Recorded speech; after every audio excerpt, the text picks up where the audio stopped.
आज आपको जो दूसरा जो टॉपिक है आधुनिक बैंक के कार्य में, जो मैंने आपको बताया था प्राथमिक या मुख्य कार्य, आज उसमें प्राथमिक या मुख्य कार्य में जमा स्वीकार करना तो मैंने आपको बता दिया था कि जब पैसा बैंक में जमा होता है तो बैंक कई प्रकार से अकाउंट खुलवा के आपका पैसा बैंक में जमा कराती है।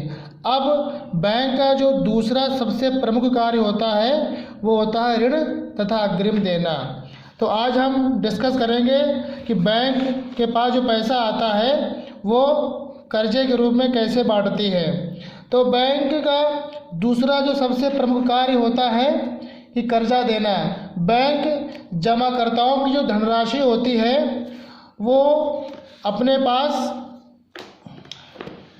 रखते हुए जो ज़रूरतमंद जो व्यक्ति होते हैं, किसान होते हैं, व्यापारी होते हैं, उद्योगपति होते हैं, व्यवसायिक जो संस्था होते हैं उनको कर्जे के रूप में देते हैं। कुछ ऐसे किसान उत्पादक व्यवसायी होते हैं जो पूंजी की कमी के कारण अपने बिजनेस को सुचारू रूप से नहीं चला पाते हैं, तो बैंक ऐसे व्यक्तियों तथा संस्थाओं को ब्याज पर ऋण देकर उनकी सहायता करते हैं। और साथ ही साथ बैंक का प्रमुख कार्य ये भी होता है कि कुछ पैसा वो अपने पास तरल कोष के रूप में, नकदी के रूप में रखे रहे, ताकि जो है अगर कोई ग्राहक अगर पैसे की डिमांड कर दे तो हम उसको आसानी से पेमेंट कर सकें, क्योंकि बैंक के पास जो पैसा जमा के रूप में जो प्राप्त होता है उस सारा पैसा कर्जे के रूप में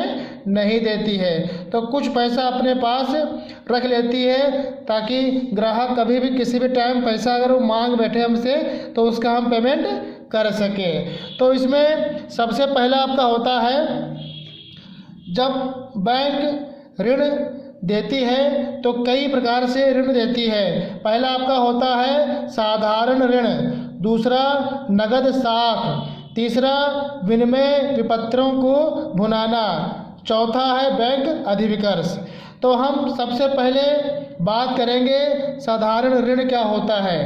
तो साधारण ऋण जो होता है वो ऑलमोस्ट जो भी हमारे देश में देखा होगा ये सब प्रकार के व्यक्तियों को दिया जाता है। जो आम आदमी होते हैं उनको भी दिया जाता है, जो नौकरी पेशा होता है उनको भी दिया जाता है, जो किसान होते हैं उनको भी दिया जाता है, जो बेरोज़गार जो व्यक्ति होते हैं जो एजुकेशन के लिए मतलब कई खासकर ये बेरोज़गार जो व्यक्ति होते हैं उनको कभी कभी बिना जमानत के भी कर्जा दे दिया जाता है। और उस पर ब्याज की जो दर होती है 12% से लेकर 20% तक हो सकती है।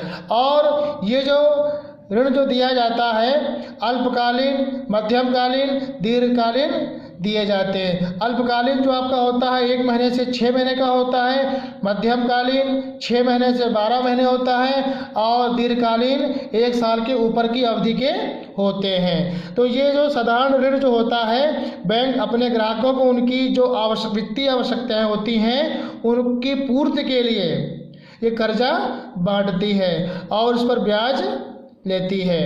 और ऋण की राशि, ब्याज की दर, समयावधि, ये सब उस पर लिखा होता है।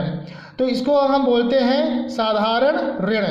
दूसरा आपका आता है नगद साख। तो नगद साख जो ये आपका होता है, ये जो आपके करेंट अकाउंट वाले होते हैं, सेविंग अकाउंट वाले होते हैं, उनको उनकी संपत्ति या माल की ज़मानत पर दिया जाता है। और नगद साख एक तरीके से होता है जो व्यक्तिगत जमानत पर दिया जाता है। साथ ही साथ जो नगद साख होता है वो कई तरीक़ों से उपयोग में लाया जाता है। जो आपके बड़े बड़े जो कंपनियां होती हैं, जो उद्यमी होते हैं, जो उद्योगपति होते हैं, वो उनको पैसे की बहुत सख्त ज़रूरत होती है तो वो क्या करते हैं, अपनी फैक्ट्री या अपनी संपत्ति गिरवी रख के और बैंक से कर्जा लेके और वो अपना गुड्स मंगवाते हैं या अपने एम्प्लॉय को वेतन देते हैं। तो अगर उनकी कोई प्रॉपर्टी 1 करोड़ रुपए की है तो उस पर 70 से 75% जो भी RBI की गाइडलाइंस होती है उसके हिसाब से उनको जमानत पर कर्ज दे दिया जाता है। और वो पैसा जो होता है, जो उद्यमी होता है, उसको दिया जाता है और वो अपने हिसाब से अपने गुड्स मंगवाने के लिए या अपने कर्मचारियों को वेतन देने के लिए वहाँ पर इसका उपयोग करता है। और ये जो नगद साख होता है, ये जितनी आप अपनी संपत्ति रखते हैं उसके हिसाब से आपकी साख तय कर दी जाती है। उसी के हिसाब से आपको कर्जा दिया जाता है और पैसा आपके अकाउंट में आ जाता है। आप उसको चेक के माध्यम से, किसी भी माध्यम से निकाल कर आप अपनी ज़रूरतों को पूरा कर सकते हैं। तीसरा आपका होता है विनिमय प्रपत्रों को भुनाना। आपने देखा होगा, एक आपने चैप्टर 11 में पढ़ा होगा विनिमय विपत्र। तो इसमें क्रेता और विक्रेता जो होते हैं आपस में बिल लिखते हैं। तो उसमें बिल वगैरह जो होते हैं वो भी बैंक के पास अगर आप उसको ले जाते हैं तो बैंक क्या करता है, उसको डिस्काउंट करके और पैसा आपके अकाउंट में जमा हो जाता है। और यही जो बैंक होती है वो क्या करती है कि वो पैसा आपको एडवांस में दे देती है और जो कुछ होता है कमीशन वगैरह वो काट के वो पैसा आपको दे देती है। तो ये काम होता है बैंक का। जब बैंक को भी जब कभी ज़रूरत पड़ती है तो इसी को दोबारा केंद्रीय बैंक से डिस्काउंट करवा के वो पैसा प्राप्त भी कर सकती है। तो कुल मिला के विनिमय प्रपत्रों को भुनाना, बैंक अपने ग्राहकों को अल्पकालीन ऋण प्रदान करने के लिए विनिमय प्रपत्रों व व्यापारिक बिलों को भुनाने का कार्य भी करता है। इसमें आपके बिल हो गए, हुंडी हो गई, ये जो इस प्रकार के जो बिल वगैरह आपके होते हैं इनको भुनाने का कार्य बैंक करते हैं। चौथा जो आपका होता है बैंक अधिविकर्ष, इसको हम बोलते हैं बैंक ओवरड्राफ्ट।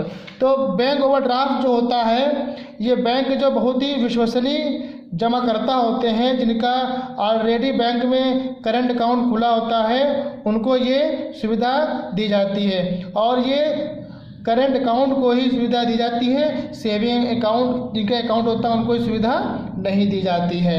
और इस पर क्या होता है कि उचित जमानत पर या गारंटर के रूप में या आपकी अच्छी साख है तो उसके बिहाफ पर आपको बैंक कर्जा दे देती है। वो पैसा आपके अकाउंट में पहुंच जाता है और आपकी ज़रूरतें होती हैं उनको वो पूरा करती है और आपसे ब्याज लेती है। तो बैंक अधिविकर्ष ऑलमोस्ट ये अल्पकालीन सुविधा के लिए ही दिया जाता है। अगला आपका होता है, अगला बेटा वीडियो आपको हम नेक्स्ट बताएंगे।